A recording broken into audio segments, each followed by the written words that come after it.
Mesdames, Messieurs, bonsoir. Bienvenue à tous dans cette session d'information sur la télévision Labari en ce mercredi 2 mars 2022.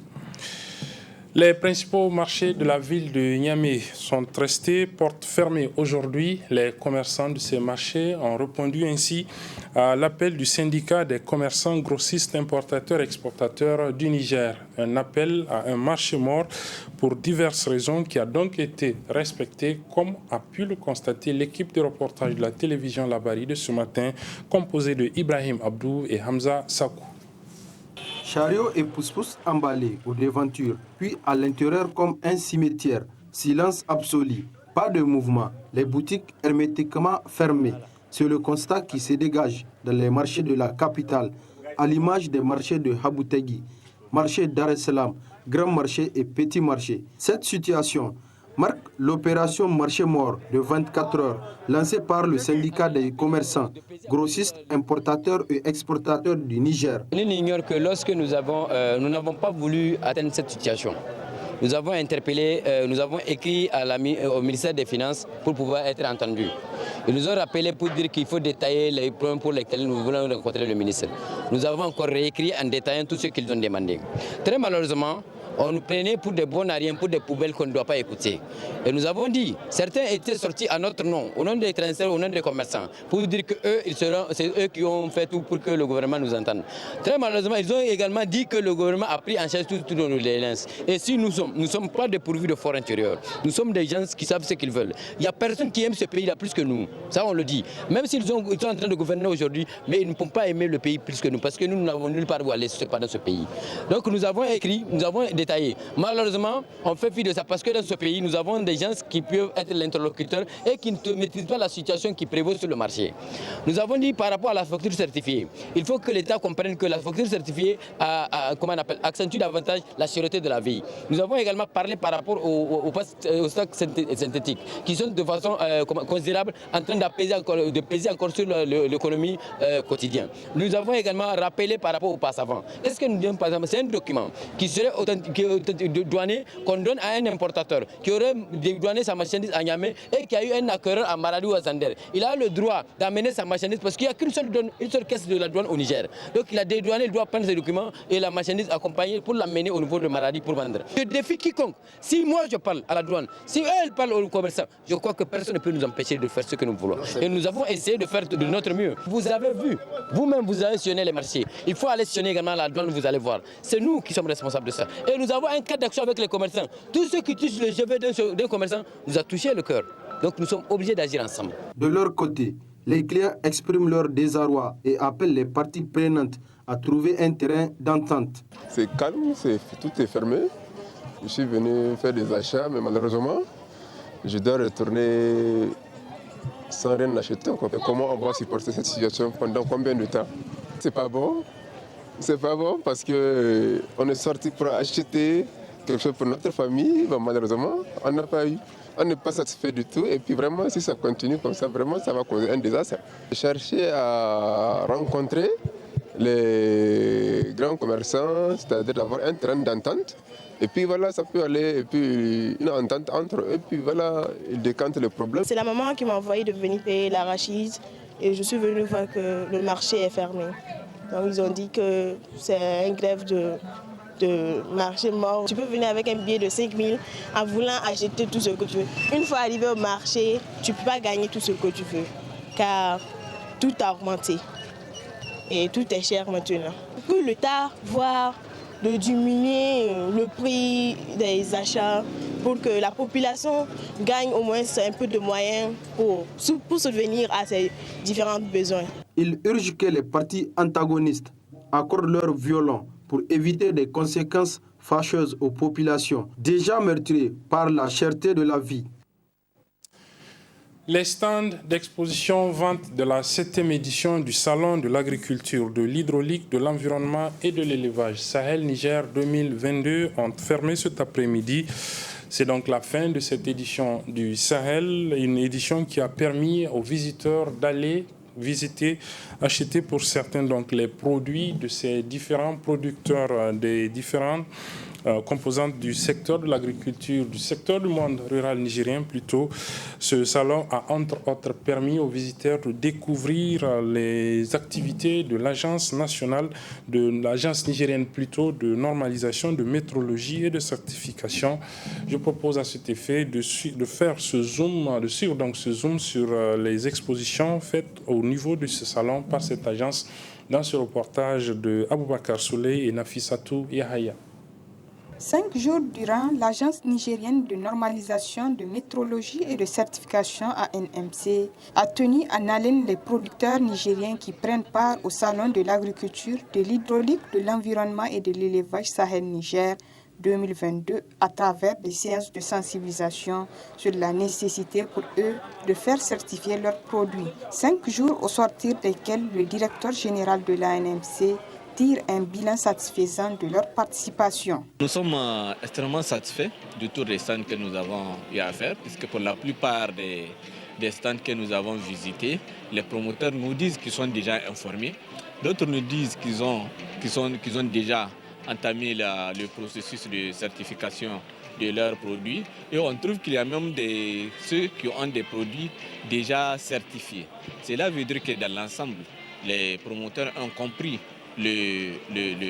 l'aspect respect des normes, l'aspect amélioration de la qualité, l'aspect satisfaction client, et ils sont en train de s'y mettre et ils se sont appropriés, puisque c'était ça l'objectif, ils se sont appropriés la culture qualité, ils ont adopté cette culture qualité et que désormais ça va se découvrir sur les marchés. On ne cesse jamais de les rappeler qu'ils doivent aboutir à la certification de leurs produits s'ils veulent rester compétitifs sur les marchés et s'ils veulent vendre, puisque l'objectif du Sahel, c'est qu'il faut exposer, faire découvrir les produits issus de l'agriculture, de l'hydraulique, de l'environnement, et on cherche à les promouvoir, mais au bout de tout cela, il faudrait vendre, il faudrait que ces produits-là puissent pénétrer les marchés.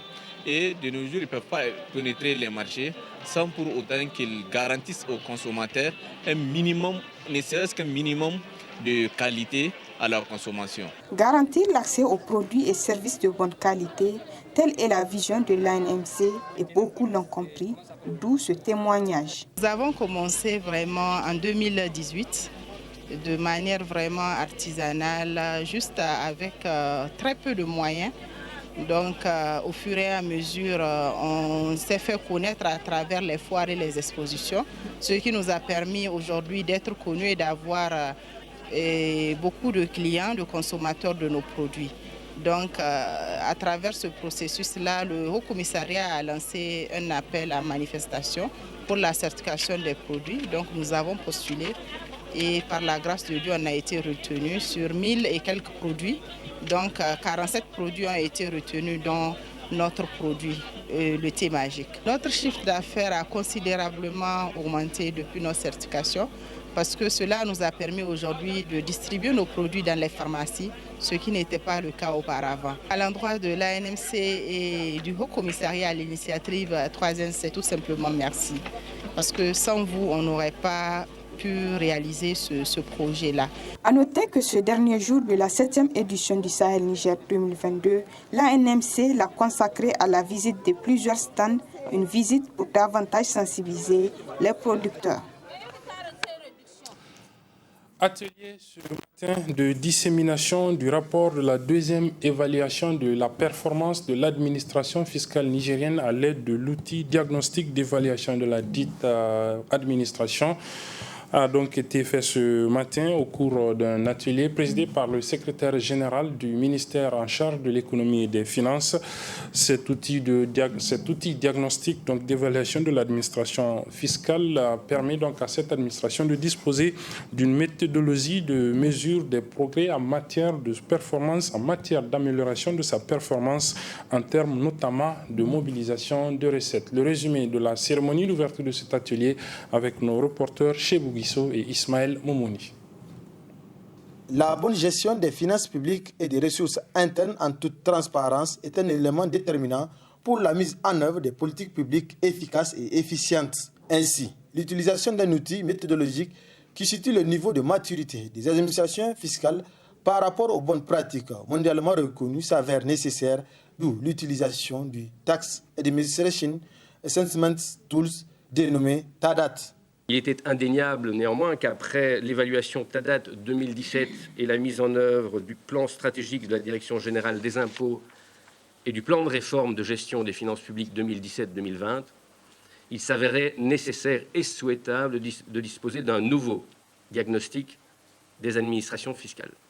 Permettez-moi de rappeler que l'exercice TADAT n'est pas un audit, mais c'est plutôt un exercice de benchmarking, un exercice de comparaison. En effet, se basant sur des indicateurs standardisés, notamment le nouveau cadre révisé de 2016, l'étude TADAT fournit une photographie de l'administration fiscale, particulièrement de la Direction générale des impôts, au regard des initiatives et normes de bonnes pratiques internationales. La finalité de cette mission permet aux autorités nigériennes et aux partenaires techniques et financiers de disposer d'une méthodologie à partir de laquelle sont mesurés les progrès effectués en matière d'amélioration de la performance de l'administration fiscale, non seulement en termes de mobilisation de recettes, mais aussi et surtout en tant qu'administration au service des citoyens.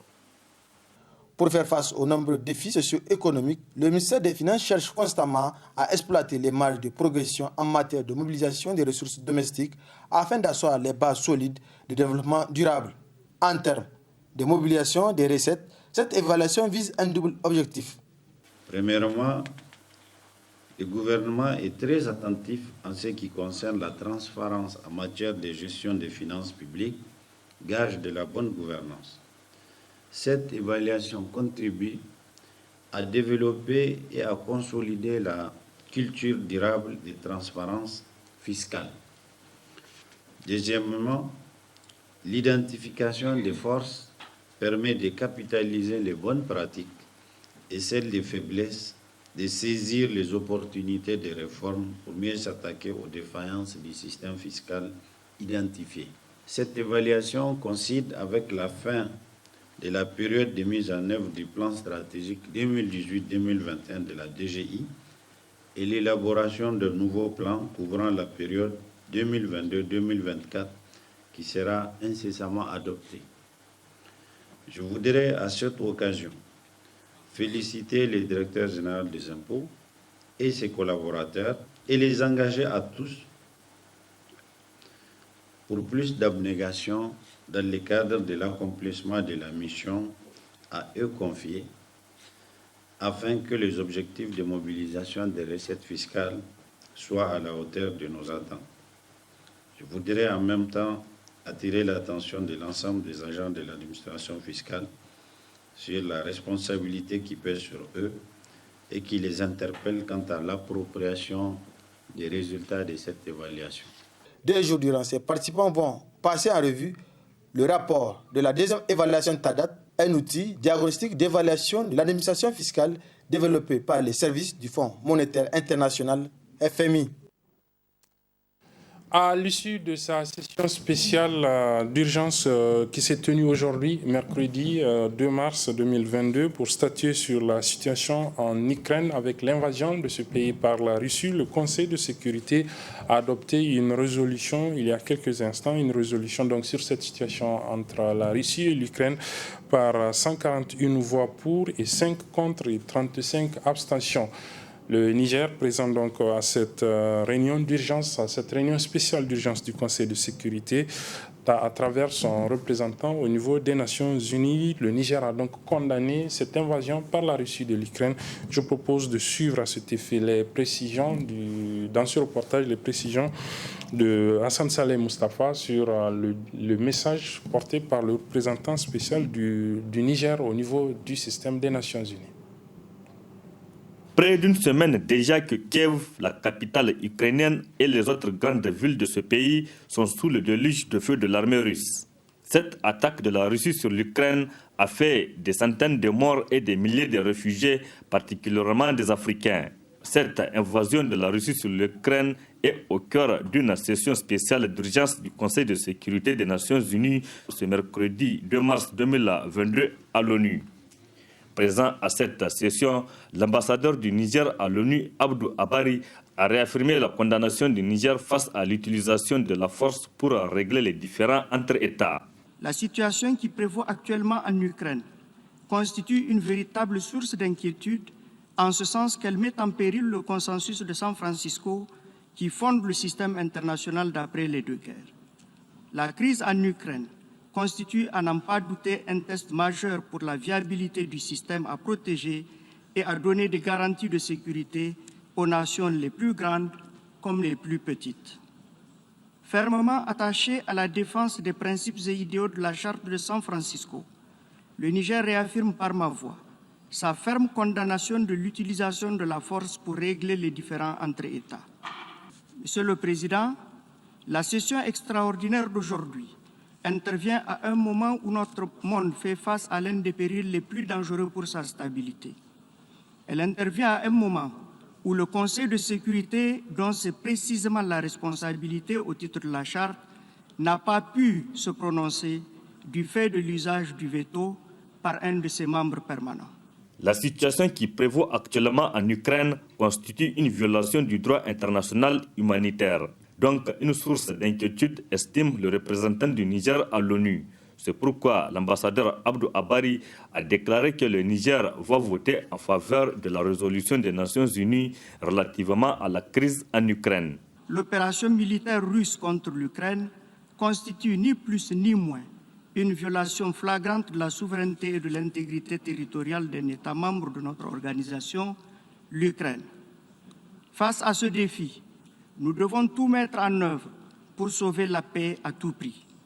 Les violences en cours, dont les victimes sont en majorité des femmes et des enfants, doivent cesser et les conditions du règlement pacifique de cette crise doivent être créées pour permettre le triomphe de cette paix. La paix dans cette région du monde doit dépasser le pacte de non-agression qui a prévalu jusque-là et dont nous voyons aujourd'hui les limites, pour devenir un véritable pacte basé sur une coexistence fraternelle entre l'ensemble des États. L'action militaire entreprise par la Fédération de Russie contre l'Ukraine constitue à cet égard un acte que mon pays condamne et c'est pourquoi nous voterons en faveur de la résolution qui nous est soumise. À moins d'une semaine du début de l'offensive russe en Ukraine, le président ukrainien s'est dit prêt à négocier. Les pourparlers ont d'ores et déjà commencé avant d'être suspendus. Mais ce mercredi à printemps, les Russes se disent prêts à reprendre les discussions avec Volodymyr Zelensky. Un mot de culture avant la rubrique hebdomadaire de chaque mercredi, la chronique juridique. Le mot de culture, c'est en fait la 10e édition de la soirée de gala Hadiline. Il s'agit en vérité d'une soirée de défilé d'une jeune créatrice, styliste, modéliste nigérienne, Hadiline. Donc, en prélude donc, à la 10e édition de cette soirée de gala qui aura lieu le 4 mars prochain, ici même à Niamey. Les organisateurs ont fait venir pour la beauté du spectacle 2 humoristes. Il s'agit de Michel Gou et de Digbe Cravat. Ils sont arrivés cet après-midi.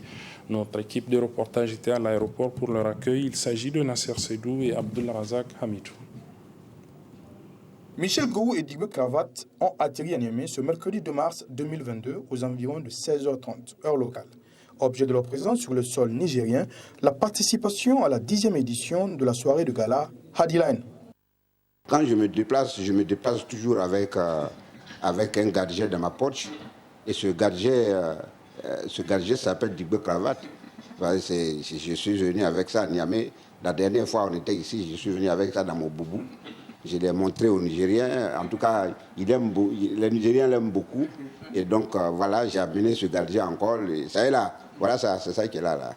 La fête sera belle, tout simplement. Moi, si j'étais chanteur, j'allais faire a cappella pour montrer ce que j'allais faire. Mais comme je suis humoriste, vous êtes obligé de payer les tickets et puis venir. Voilà. Donc, je vous dis, attends. Je suis venu avec mon petit, donc tout va bien se passer. Il faut seulement que vous payiez vos tickets. Il faut qu'on fasse sold out pour montrer que le Nigérien adore la culture africaine. C'est ça le plus important, c'est l'Afrique qui gagne. Une 10e édition, synonyme également d'ultime édition. C'est quoi qui prouve que c'est la dernière édition? Un festival, il meurt de lui-même, on ne le tue pas. Le festival a commencé, il a tenu la route, il s'est vraiment construit. Nous avons vu le corps que ça donnait, puisque nous avons participé à certaines éditions. Ce que le Niger a pris à bras le corps. En dehors du Niger, même, c'est un festival qui se fait connaître et qui est connu. Donc, c'est pas... Moi, je trouve que ce n'est pas juste de tuer ce festival. L'un dans l'autre, la 10e édition du Gala Hadiline aura lieu ce vendredi 4 mars 2022 à l'hôtel Rounietoum à partir de 20h. L'examen périodique universel EPU, c'est le thème développé dans la chronique hebdomadaire, chronique juridique de tous les mercredis aujourd'hui. Il sera développé par M. Ousseini Djibadje Mamansani. Il est magistrat secrétaire permanent du comité de rédaction des rapports du Niger, donc de l'examen périodique universel. Très bonne réception et bonne suite des programmes sur la télévision.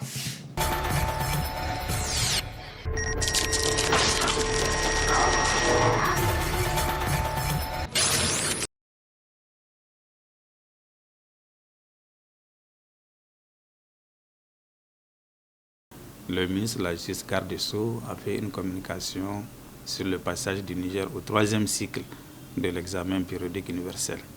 L'examen périodique universel, ça veut dire quoi? C'est un mécanisme qui a été institué depuis 2006 par la Charte des Nations Unies et qui consiste à faire en sorte que tous les États membres des Nations Unies passent périodiquement devant leurs pairs, c'est-à-dire devant les autres États, qui vont les évaluer, qui vont examiner la situation des droits de l'homme en général. Ça concerne tous les droits. Donc là, on examine la situation des droits de l'homme dans ce pays et ça se fait tous les 4 ans et demi. Le premier cycle a été lancé en 2011. Donc le Niger est passé en 2011. À cette occasion, il avait enregistré 115 recommandations. 5 ans après, c'est-à-dire en 2016, le Niger est reparti au 2e cycle et il avait enregistré 168 recommandations. Maintenant, le 3e cycle, en 2021, nous sommes passés au mois de mai et tout récemment, au mois de septembre, pour l'examen du 3e cycle, à l'issue duquel le Niger a présenté son rapport national du 3e cycle de l'EPU. Et suite à cette présentation, nous avons enregistré 254 recommandations que nous sommes revenus analyser et discuter avec toutes les parties prenantes. Et à l'issue de cette réflexion, nous avons décidé, l'État a décidé d'accepter 248 sur les 254 recommandations. On a noté 6 recommandations. Noté en termes diplomatiques, ça veut dire rejeté. Alors, pourquoi cet examen? Pourquoi cet examen appelé examen périodique universel? C'est différent de ce qui se passe devant les organes de traité. Là, il s'agit pour chaque État membre des Nations Unies, même s'il n'a pas ratifié les conventions internationales fondamentales en matière de droits de l'homme, tous les États membres des Nations Unies sont soumis à cet examen. Ils se présentent devant leurs pairs, c'est-à-dire devant les autres États, qui deviennent alors les États examinateurs. Et ces États vont poser des questions à l'État examiné. Qu'est-ce que vous avez fait pour mettre en œuvre les droits de l'homme chez vous? Qu'est-ce qui marche? Qu'est-ce qui ne marche pas? Ils vont poser toutes les questions qu'ils veulent à l'État examiné. Et l'État va répondre sur place. Et il n'y a pas que les États aussi qui participent à l'EPU. Il y a aussi la Commission nationale des droits de l'homme qui peut faire des rapports alternatifs. Vous savez que c'est une institution qui est indépendante de l'État. Elle peut faire un rapport alternatif différent de celui de l'État. Et il y a aussi la société civile nationale et internationale, qui participe aussi grâce à leur rapport alternatif. Et il n'y a pas que ça, il y a une 3e catégorie de parties prenantes qui sont les organismes des Nations Unies, qui sont dans le pays, donc qui déposent aussi des rapports dits alternatifs. Donc c'est sur la base de ces 3 rapports alternatifs, plus le rapport de l'État, que les examinateurs vont se baser et évaluer la situation des droits de l'homme dans le pays. Donc pour le dernier passage, comme je le disais, c'est un record pour le Niger et il faut s'en féliciter. on a eu 115 États qui se sont inscrits pour intervenir. C'est un record, parce qu'au deuxième examen périodique, nous n'avons eu que 65 États intervenants. Mais là, nous avons eu 105 États. Et à l'EPU, plus le nombre d'États intervenants est grand, plus on considère qu'ils ont donné de l'importance aux pays qui passent. Parce qu'il y a des pays qui passent qui n'ont même pas, qui ont quelques dizaines de recommandations. Ça veut dire que les gens ne s'intéressent pas à la situation de leur pays. Mais pour nous, c'est un record. Cette année, on a eu, comme je le disais, 115 pays qui se sont inscrits pour intervenir. Et parmi les 115, on a enregistré 95 pays qui ont fait des recommandations au Niger. Et l'ensemble de ces recommandations fait 254. Le nombre de recommandations n'est pas synonyme à la violation des droits de l'homme dans un pays, comme je l'ai dit, puisque plusieurs pays peuvent faire les mêmes recommandations. Vous pouvez avoir, par exemple, 20 pays qui font une même recommandation. Donc ce n'est pas synonyme de violation des droits de l'homme quand vous voyez que le nombre de recommandations est élevé. C'est plutôt synonyme de l'intérêt que la communauté internationale porte au rapport de notre pays. Maintenant, nous sommes passés, comme je le disais, au mois de mai pour défendre le rapport. C'est à cette occasion qu'on appelle le dialogue interactif que nous avons reçu ces recommandations. Et nous avons l'option ou de répondre sur place pour dire les recommandations que nous acceptons et celles que nous n'acceptons pas, ou de demander un différé pour revenir au pays, nous consulter avant de répondre. Nous avons choisi la deuxième option. C'est-à-dire nous sommes revenus au Niger, on a consulté les parties prenantes, c'est-à-dire la société civile, les autres structures étatiques, et tout celui qui a son mot à dire par rapport à la situation des droits de l'homme. On les a consultés par rapport à toutes les 254 recommandations et nous sommes tombés d'accord pour accepter les 248 et rejeter les 6. C'est un record là aussi, parce qu'il y a des États qui rejettent des centaines de recommandations ou des dizaines de recommandations. Nous avons accepté toutes les 248 recommandations qui sont relatives aux différents domaines des droits. Il y a les droits civils, il y a les droits économiques, sociaux et culturels. Il y a les droits de la troisième génération. Donc tous les droits sont considérés par ces recommandations. Et celles que nous avons rejetées, en réalité, les 6 recommandations ont la même thématique. C'est des recommandations qui sont relatives aux droits supposés des LGBT. LGBT, ce sont les lesbiennes, les gays, les transsexuels, les bisexuels et les intersexes. Donc les pays qui nous ont fait ces recommandations sont au nombre de 6. Donc ils demandent à notre pays d'abroger notre législation qui punit par exemple les relations sexuelles entre personnes de même sexe. Ils nous demandent aussi de prendre une loi pour légaliser les unions entre personnes de même sexe et de prendre une loi qui va autoriser le choix de l'orientation sexuelle. C'est-à-dire qu'une personne peut décider d'épouser une personne de même sexe ou d'avoir des relations avec une personne de même sexe, etc. Donc pour nous, en tout cas le Niger étant un pays majoritairement musulman, nous avons dit que ces recommandations ne peuvent pas, même à long terme, ne peuvent pas être réalisées, acceptées au Niger. Et vous savez, dans le pays, l'État a le droit de refuser ou d'accepter. Donc nous avons refusé ces 6 recommandations, mais nous avons accepté toutes les 248 autres. Maintenant, la prochaine étape, après l'acceptation des recommandations, puisque personne ne nous a obligés à accepter ces recommandations, c'est volontaire. L'État est obligé de les mettre en œuvre d'ici les 5 ans à venir. Et pour cela, nous avons prévu un chronogramme d'activité.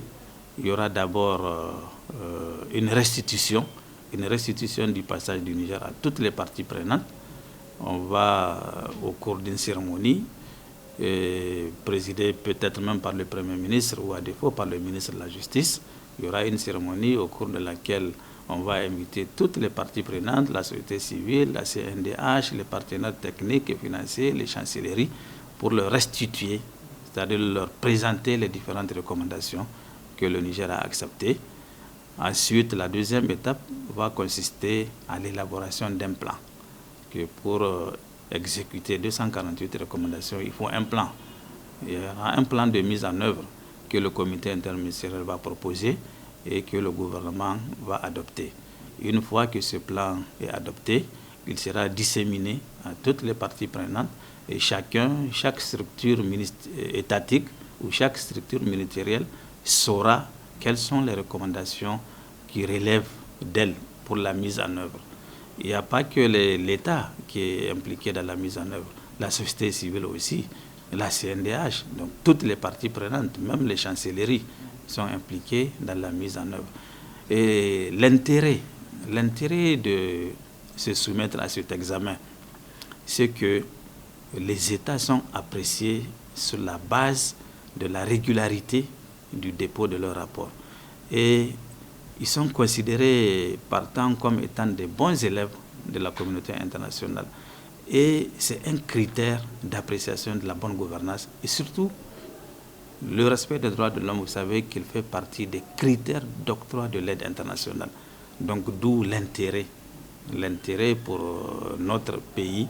Depuis l'institution de l'EPU, notre pays n'a jamais manqué à ce rendez-vous.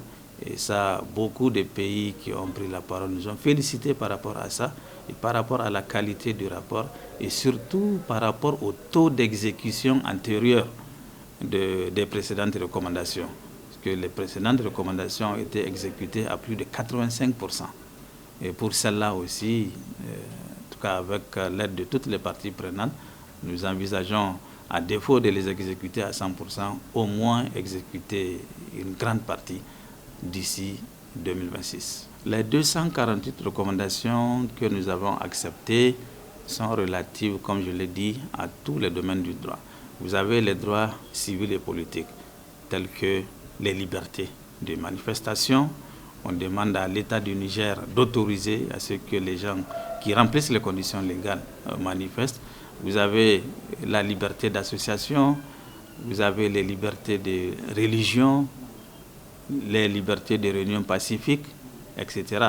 Et pour les droits économiques, sociaux et culturels, vous avez le droit à l'éducation, vous avez le droit à la santé, vous avez le droit au travail, etc.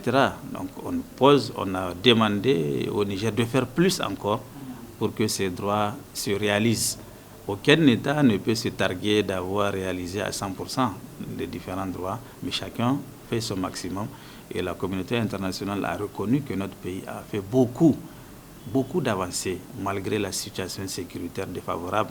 Il y a eu beaucoup d'avancées dans la réalisation de ces droits. Il y a aussi les droits de la troisième génération, le droit à un environnement sain, le droit à la paix. Donc ces recommandations se résument en cela. Le mot que je dirais à l'endroit de toutes les parties prenantes, c'est d'abord des mots de remerciement. On a eu l'appui de beaucoup de structures, des organismes internationaux des Nations Unies. On a eu aussi l'appui de la CNDH, parce que la CNDH est partie avec nous pour la défense et l'adoption de ce rapport. On a eu aussi le soutien de la société civile et de beaucoup de partenaires techniques et financiers. Donc c'est un mot de remerciement et surtout un souhait pour que chacun s'implique dans le processus de la mise en œuvre de ces recommandations. Parce que tout le monde est État. Ce n'est pas seulement le gouvernement qui doit les mettre en œuvre. Toutes les parties prenantes, y compris la société civile, le privé, donc tout le monde doit s'impliquer pour que ces recommandations soient mises en œuvre. Parce qu'on dit qu'il n'y a pas de développement sans respect des droits de l'homme. Donc notre souhait, c'est que le Niger continue à être classé parmi les pays respectueux des droits de l'homme. Quoi qu'on en dise, en tout cas, nous sommes parmi les premiers pays respectueux des droits de l'homme, au niveau international même.